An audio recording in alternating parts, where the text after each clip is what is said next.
Baruch atah Adonai Eloheinu melech haolam she'akol niyeh bidvaro. The forerunner of the Beit HaMikdash, the Temple of Jerusalem, was the tabernacle, the Mishkan that our ancestors built in the desert. The Torah devotes, I think, 16 chapters, 5 or 6 weekly readings in the synagogue about how to build this Mishkan.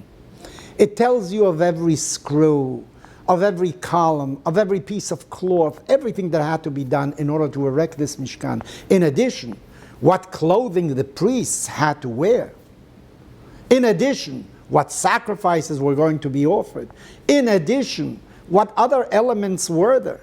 There was a big box in which the 10 Commandments were housed, which nowadays is represented in the synagogue by a closet in which we put in the Torah. There's also a table on which breads were placed on to show that bread is also a very important element in the life of the human being, that a bread can have a spiritual value as well. And then, of course, the menorah, the candelabra that illuminated the interior of the Beit HaMikdash. All this is detailed 100%. Yet I want to tell you something different. When Jacob died, the Torah says, there were 70 days of mourning in Egypt before his body left for Israel to be buried there. Why were the 70? 30 were really mourning. The 40 prior days were the days it took the Egyptians to embalm the body of Jacob. I think to this very day, we don't know all the secrets of embalming that the Egyptians knew. A few years ago, they discovered a cadaver, a skeleton that was still basically intact of some Egyptian ruler thousands of years ago, and the way it was guarded, embalmed, made it survive until this day. It didn't disintegrate, this is what I mean. How did they do the embalming? We're not sure, we really don't know. In fact, this was a great secret guarded by the priests of Egypt. They knew how to embalm, you did not. Because embalming meant that you will have a life forever. So that Egyptian culture was based on secret that no one was part of.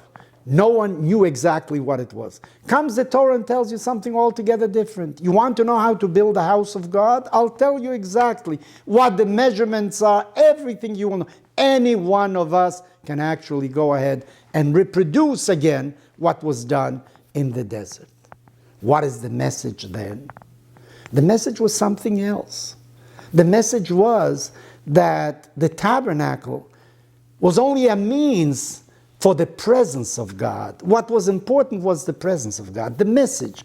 It wasn't the columns. Of course, once you use them for a holy purpose, you want to give them a certain sanctity. But there was another reason for all that. In the case of Egypt, it was to know how to preserve the body. That was the important thing.